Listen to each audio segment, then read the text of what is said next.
dives across and cuts across Schumacher. Oh!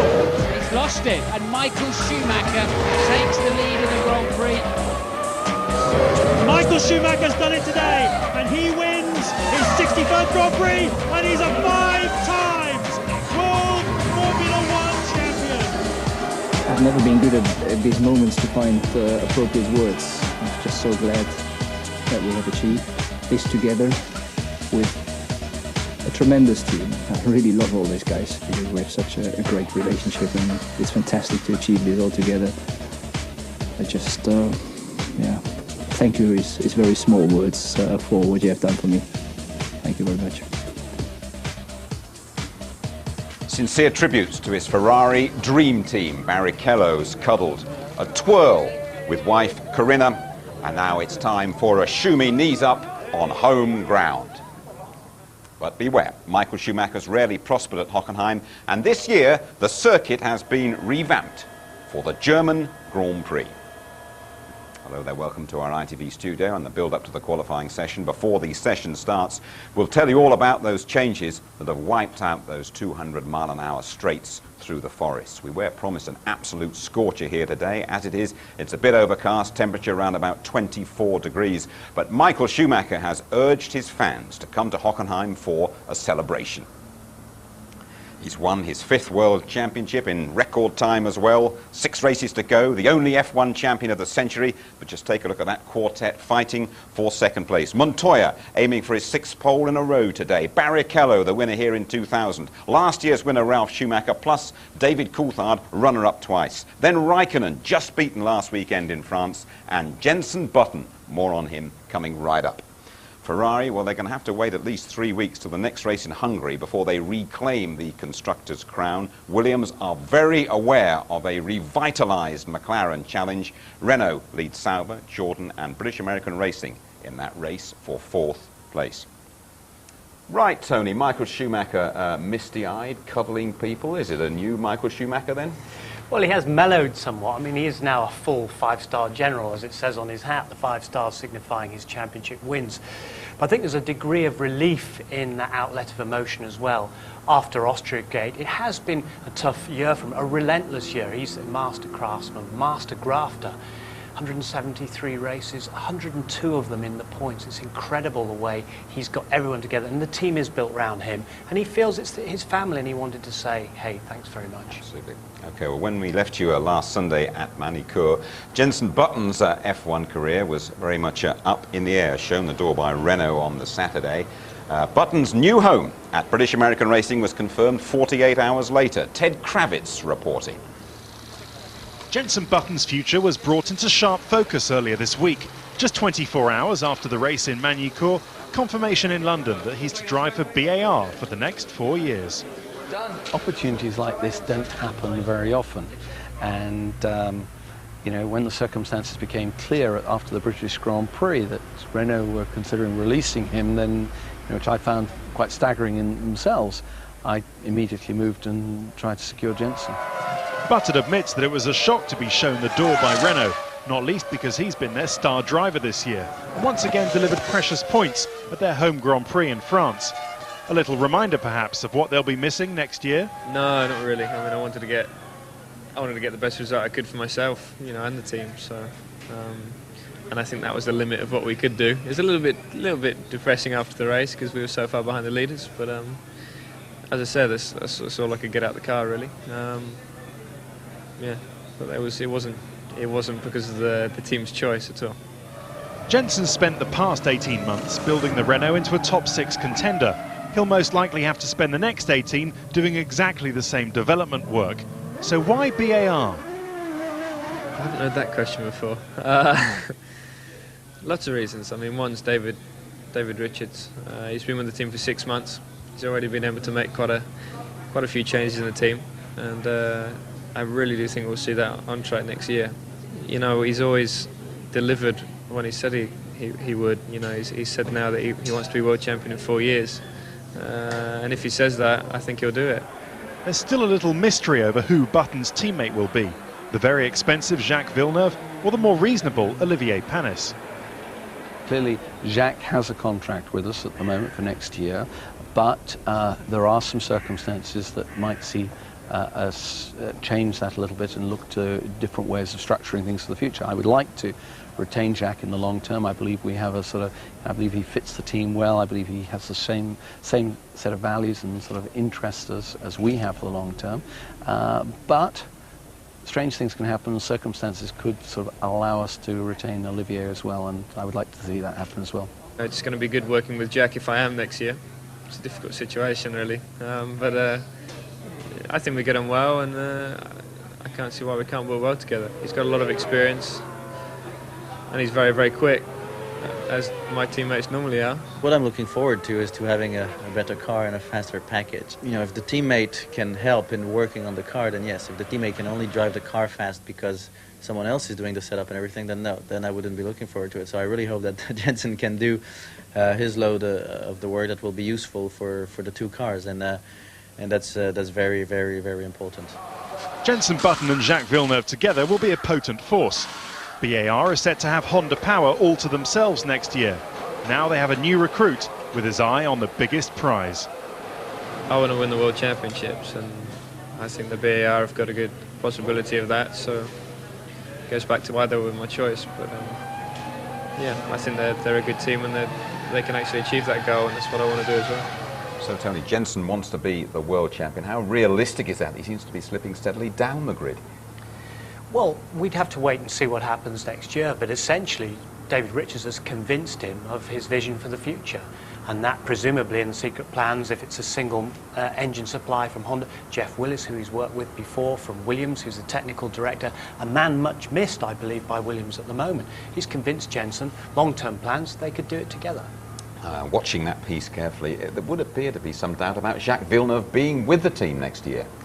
Well, there is a theory that he could go away for a sabbatical to freshen up, you know, sort of invigorate himself, so to speak, and come back when the car is better, which might save the team some money that they could put into the technical side in the immediate future, and then come back together later on. But I think if you go away from Formula One, it's very difficult to come back.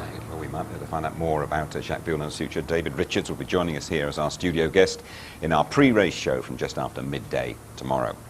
Well, now let's see how Hockenheim has been changed since our last visit. Transformed, actually, is much more accurate. Gone, those high-speed 200-mile-an-hour plus straights thundering through the trees. The drivers used to be at full throttle for over 70% of the circuit. They've spent £40 million this year, reduced the length of Hockenheim to under 3 miles. There'll be 67, not 45 laps tomorrow. New stands have lifted the capacity to more than 120,000. So, no more of those mindless straights, chicane to promote overtaking. What it all means, really, is the end of an era. So that's what the new circuit looks like, but what kind of headaches does it present for the teams when they come to a brand new track? Well, here's a man who can tell us, Gary Anderson. Gary, you're effectively starting with a blank sheet of paper, aren't you? Yeah, I mean, most of the circuit has changed. The infield section is pretty similar, but 2/3 of the circuit's different, yeah. Before coming to Hockenheim, the teams run computer simulations to give them a basic setup. Jordan used a novel method of gathering the necessary data. They fitted a sophisticated measuring device into a rental car and drove it round the track. Basically, when we were here with the car, driving around the track, you can see the car speed varying here, various areas. And these two forces here, the longitudinal acceleration, obviously that's the car accelerating and then braking. And the red is the lateral acceleration, the car going around a corner. We then know that the car is going round a corner, it can create that force. It's doing that speed, so from that we can get the corner radius. We then feed that into our lap simulation program. Basically turn that into a racing car map, which is this one. This is all the race car speeds as you can see them.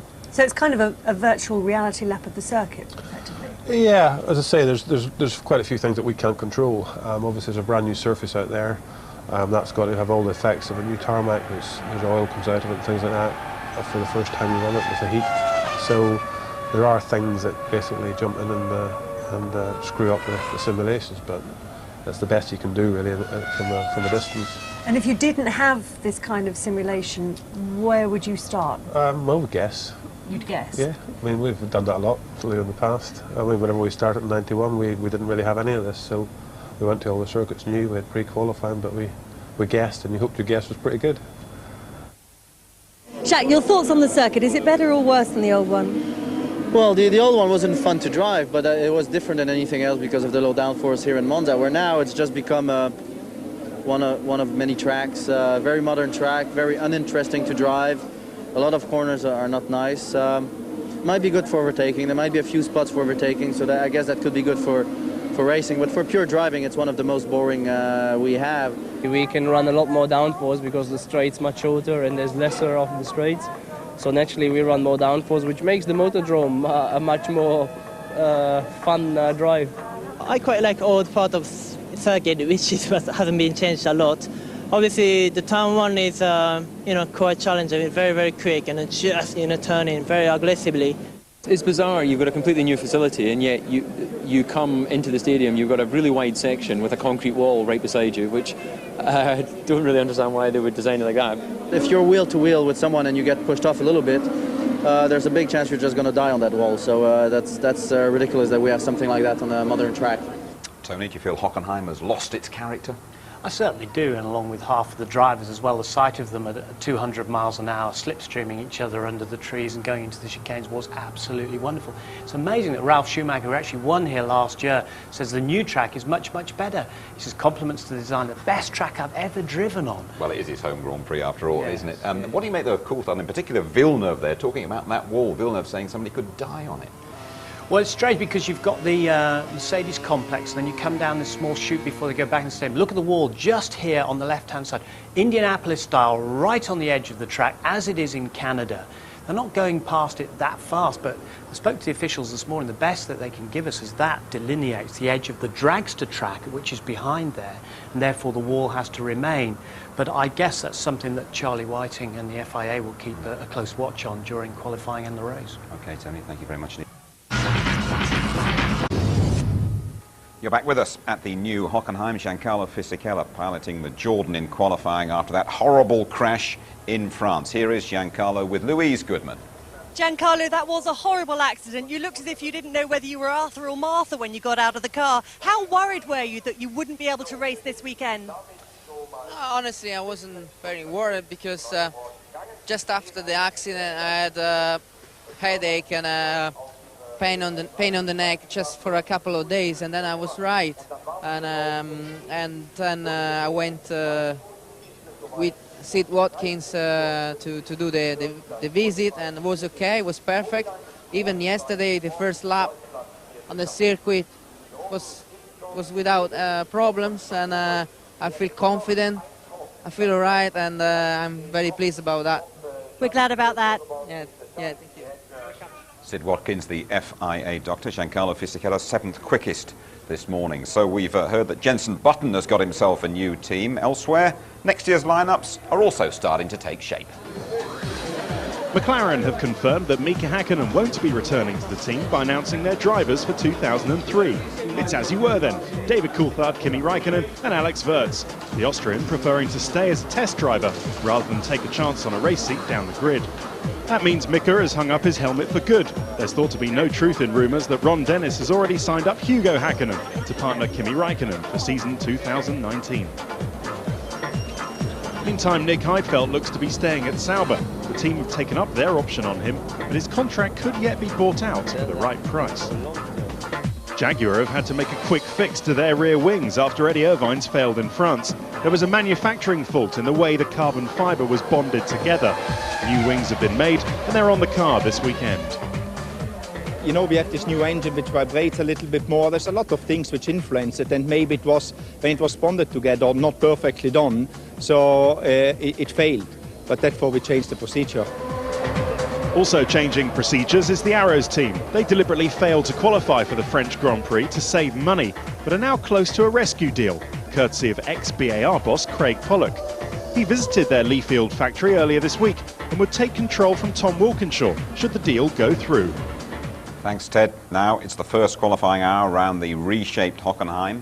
Juan Pablo Montoya's desire to find the absolute limit of the BMW Williams has put him on pole for every race since the middle of May. Let's join Martin Brundle and James Allen.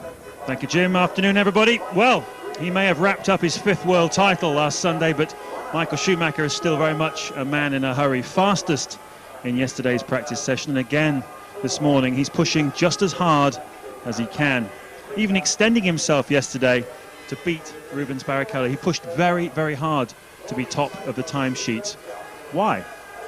Well, because he's never won the German Grand Prix in a Ferrari, that's why. It's one of the few accomplishments missing from his CV, but emotionally it's clearly very, very important. You can hear the air horns, and Connie there, who is Juan Pablo Montoya's fiancée, due to get married in October there, she's hearing the air horns as well. This is the largest crowd we've seen on a Saturday at a Grand Prix weekend so far this season, in my view.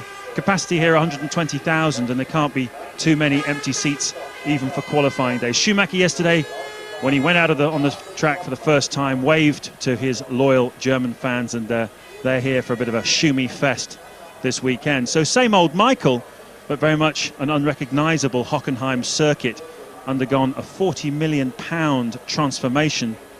Gone are the long fast straights through the forest. Instead we have something which rather resembles the A1 ring in several places, and that's not surprising because the man who designed the A1 ring is the same Hermann Tilke we saw with Martin Brundle just a quarter of an hour ago walking around the track. So what do we say about this circuit? Well, it's got the longest and fastest corner in Formula One. The new Parabolica is just over 1 kilometre long, and the cars hit 195 miles an hour, but the drivers say it's more like driving down a straight. But you'll see for yourselves when the cars are going around and we have the cameras on them, it does look very much like a corner. They've cut about 1.5 miles out of the track, and although most drivers seem to feel that the character has gone from Hockenheim, they also seem to think it's possibly better as a racing venue. What do you think, Martin? Well, we've certainly seen a lot of action, haven't we? I don't think I've witnessed so many Formula One cars falling off the road and spinning around in one practice session as we've seen through this Friday and Saturday running to date. The free practice more like a skating rink really than a racetrack, if you judge that by how many drivers have been off the road. I think because it's such a new facility, and quite clearly there's been a lot of construction around, the track is very, very dusty, and they've struggled to find grip. And we've got 2 or 3 teams out there with a major headache, the biggest one of which is McLaren. Any team that's got a car that's quite light on its tyres, which has helped them out in some races earlier on in the season, I believe Arrows are in the same boat. A car that's kind to its tyres normally is a good thing, but if you're not generating the tyre temperatures because the track is not giving you the grip you need at this stage, you're really in trouble. McLaren's really struggling to stay in the top 10 this morning, and I'm sure, I mean, they nearly won the Grand Prix last weekend, so we know they've got a basically good package. They just can't find the setup around this new layout. So there'll be a lot of setup changes going on in McLaren and a few other teams at the moment. So I don't think necessarily a Michelin is better than Bridgestone or Bridgestone better than Michelin. It's this question of which teams have hooked in to this new layout, a track where they will never have tested before. It's not an official test track here at Hockenheim. And you can see the crowd doing a Mexican wave. Still quite a few Finnish flags, even though Mika Häkkinen is no longer with us. And you saw from Ted Kravitz's report there, Häkkinen announcing his retirement, doing it in a way that only Mika really could have done it, which is to hire a film crew to go out to his home, his summer home in Finland, and be filmed rather like some sort of sentimental Hollywood movie with his wife and his small child by the pond on the boat, throwing stones into the water, and with a rather moving voiceover from Mika himself saying why he doesn't really want to come back. His life with his family is what he really wants. Louise is down in the pits with Gerhard Berger. Gerhard, we're kind of getting used to seeing your man Juan Pablo Montoya on pole. Are we going to see it again today? Well, I said the last 2 races already is impossible. We're going to see 2 Ferraris in the first row, and at the end of the day he could handle it. So you never should say no, but I think Ferrari shows a very strong performance this morning. We're going to try hard to beat them, but not going to be easy. It's not looking quite so good for you, is it, here? I mean, just generally speaking, Ferrari seem to be way ahead of you. Have you fallen back, or have they gone ahead? Well, in qualifying, I think we are quite close there, but in the race conditions, we are definitely a good step behind, but we are working hard to close the gap. But they are keep going and working hard too, so it's very difficult to catch up. You won here as a driver on the old Hockenheim track. What do you think of the new circuit? Do you fancy having a run around? Well, the old was a very traditional, real big circuit. I loved it, and as you say, I won twice, so I have a special feeling to it. But 2 days ago I ran around this circuit, and I think it's very nice done. It's very safe, good for the fans to oversee the whole circuit. So I think it's a great circuit, but it's one of these new style circuits, and doesn't have that big sympathy than Spa or Old Hockenheim. Thanks, Gerhard.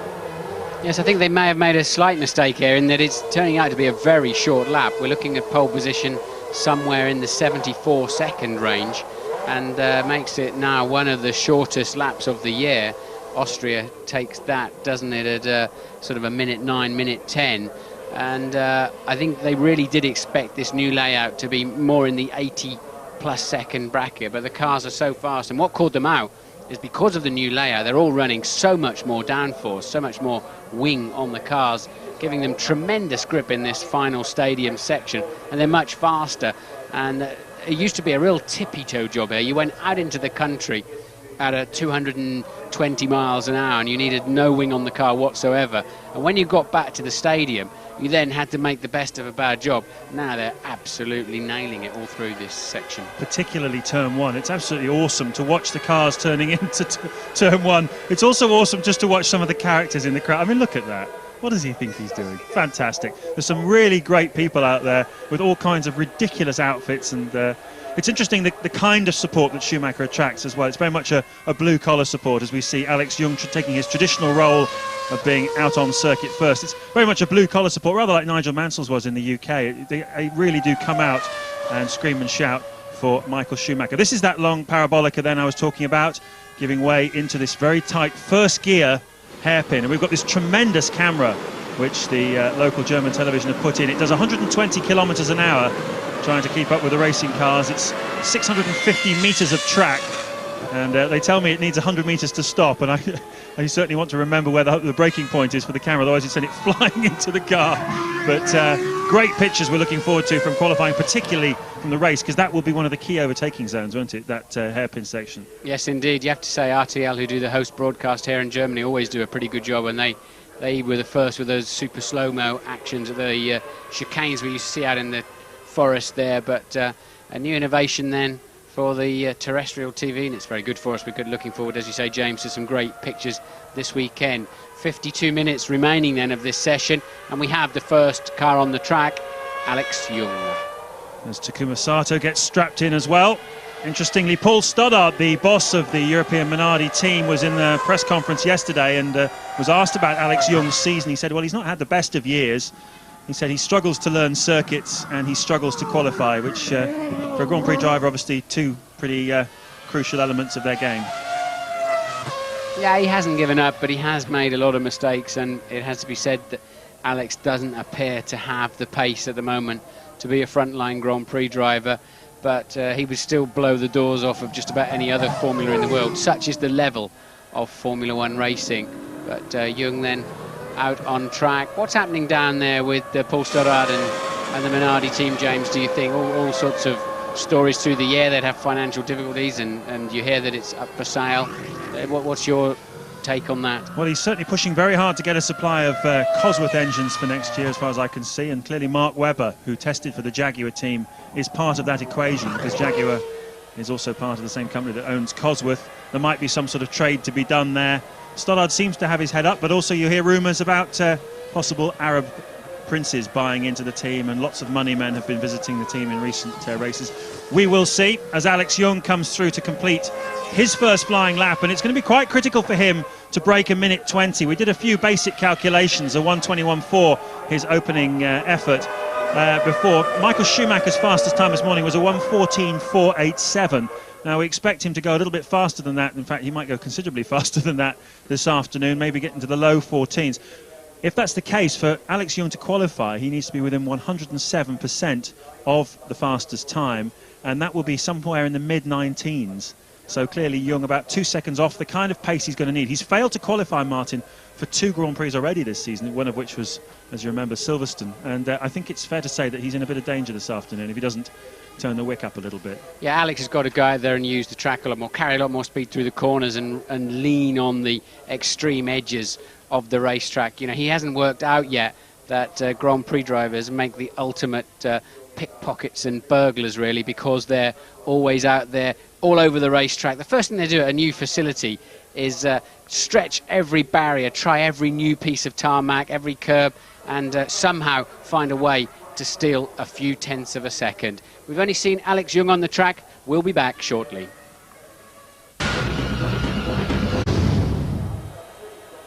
"47 minutes of qualifying for tomorrow's German Grand Prix remaining, and you're just taking another overhead view of this Hockenheim circuit surrounded by woodland, and certainly it seems as though the old track being taken up, more trees likely to go down there. It really is a very green and luscious part of the German countryside. I hope they've kept the Jim Clark Memorial that's out there, down there on that first straight. So I'm told they did, and I can't find it. I did ask where it's been moved to, but I'm told that it was recovered. You'd need a degree in orienteering to find it, I think, in the future, once they plant some trees down there. It's absolutely very tricky. There you see just how different it is. The old Hockenheim ripping up through the trees and then ripping back again, as you can see, coming straight through the middle of your screen. Off to the left there, the old Sachs curve. And they really have changed it quite considerably. Ted, what can you tell us? Just going to update you on the tyre situation as we see Takuma Sato goes out behind me, James. The engineers learned a lot from France, you know, last week. Of the Michelin runners, all the teams have actually gone for the compound that worked so well in Magny-Cours for McLaren and Renault. You remember Raikkonen almost won on that tyre. That's actually the harder of the two tyres on offer here at Hockenheim. And of the Bridgestone guys, well, Ferrari have actually gone the conservative route, and they've taken the harder tyre as well. The forecast, the weather forecast tomorrow, Martin, is for a real scorcher. And I think Ferrari have got the speed to make that tyre work, whatever the weather, really. Yeah, I think they've got the downforce and grip and power to go with almost whatever tyre they choose to put on that car at the moment. They can make it work. And I think the harder grade of tyre is what's hurting some of the teams down in the middle order. But Sato then out on track. He's been going a lot better lately. That's the camera that James was telling you about that does some 60 to 70 miles an hour following the cars out of the hairpin. Can Sato do anything about Jung's stunning new qualifying record? It is a qualifying record. It is, absolutely. You can say that for at least 15 minutes he held the qualifying record at the new Hockenheim circuit.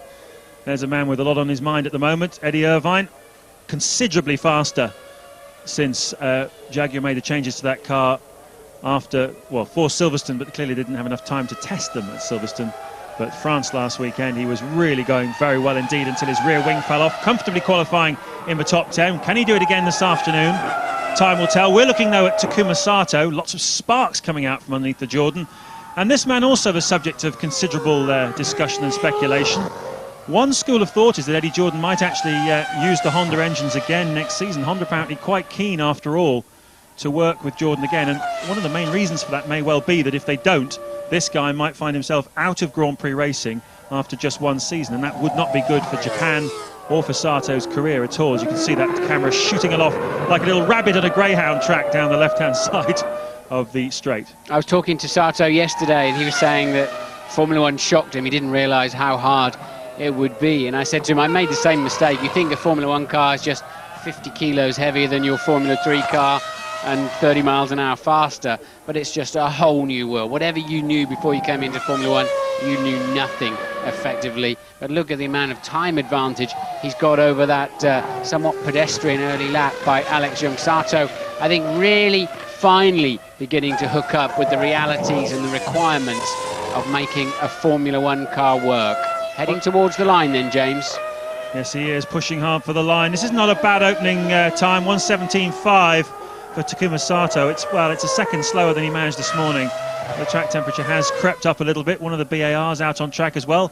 Olivier Panis, another man about whom there's a considerable amount of speculation, Martin, with the news that clearly that Jenson Button is going to be at BAR next year. Will he ride alongside Button? Will Villeneuve be farmed out, or rather take a sabbatical for a year? I think the idea being that BAR would keep $19 million, which they would otherwise have to pay Villeneuve, use it for developing the car, and then bring him back the following year. That sounds, certainly if I was Villeneuve, I'm not sure I'd accept that.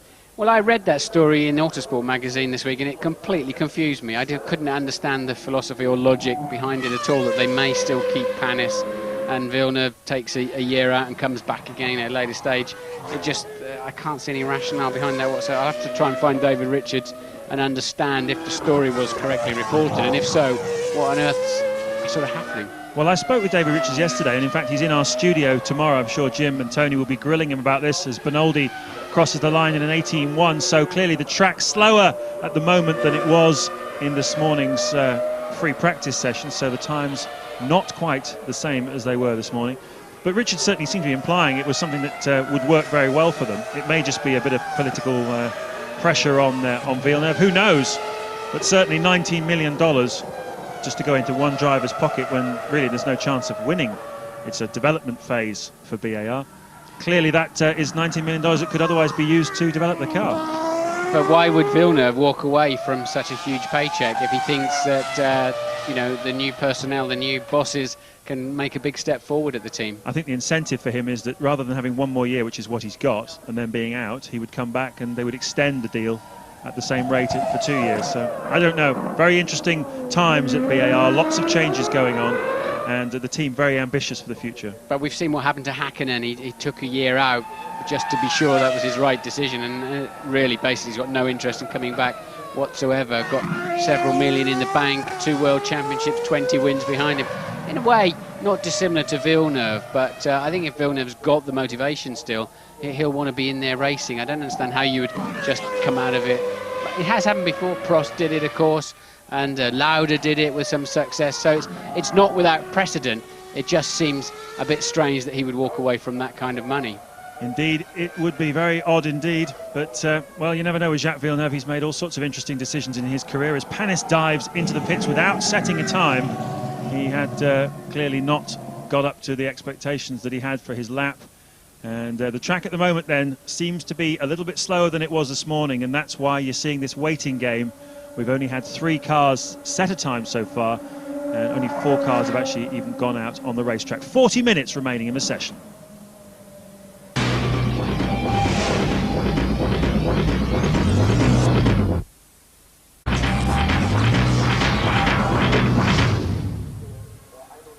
.38 minutes of qualifying for tomorrow's German Grand Prix. Uninterrupted coverage now all the way to the finish of this qualifying hour, and I can tell you it's going to get pretty hot and hairy in the final few minutes here, because none of the top teams have come out yet to even look at the racetrack. The 2 BARs have been out. Panis set slowish time and went back in again, having not even really broken the line on a hot lap. Villeneuve is out on track at the moment having a look, and so is Heidfeld. This is Mark Webber on track. Moment. Takuma Sato fastest, Benoldi in the Arrows second, and Alex Young third. This is Webber trying to put some daylight between himself and his teammate Young, who did a 21.4, and that's almost 2 seconds faster. And that's Mark Webber into third place. But still 1.4 slower than his best time this morning, but he outbraked himself here into turn 2 on his hot lap, and also into the hairpin at the end of that next straight. So not a particularly tidy lap for Webber, but now then Villeneuve on track. Heidfeld, he's been going well in the Sauber. De La Rosa and Irvine. Jaguar, I think, along with McLaren and Renault, somehow not really hooked up so far in free practice. Hopefully they'll all find a better setup and bring themselves into play. Frentzen also out on the racetrack now. 37 minutes to go and well over 200 laps available to the field at the moment, James. So as you say, it's going to get frantic. That's an extraordinary thought, isn't it? Everybody, generally speaking, does 4 timed runs. They're allowed a maximum of 12 laps in the qualifying hour, and you've got to fit them in, because the run is obviously an out lap, a fast lap, and then an in lap. And well, we've only got 36 minutes in which to do it. This is Jacques Villeneuve, though, at the new hairpin. First gear, 30 miles an hour. And what's astonishing is from here to when he hits the braking point for the next corner, he's up already to about 135, 140 miles an hour in what? A few hundred metres. Yeah, and especially as he doesn't brake there. That's flat, though, an absolutely flat right-hander. But you saw all the yellow stuff coming out of the back of the cars because they replaced what's known as the plank underneath the car, and lower ride heights for qualifying. Jacques always seems to like the backside of his car dragging along the racetrack, and it does give you more rear downforce, but it also gives you some problems on the bumps. Well, a man with still a lot to prove, even though he is a world champion in 1997, many pole positions and wins to his credit. He was on the podium here last year, and that's the last time he stood up there, and one of only 2 times, in fact, he stood up there in his entire BAR career. But he takes provisional pole at the moment, but we've yet to see any of the big guns out on track. Pedro de la Rosa's out there at the moment. Nick Heidfeld is looking like being probably one of the fastest men we've seen so far. Here he is, yes indeed, takes provisional pole. I've got a question for you, Martin. How often has this guy not qualified in the top 10 this season?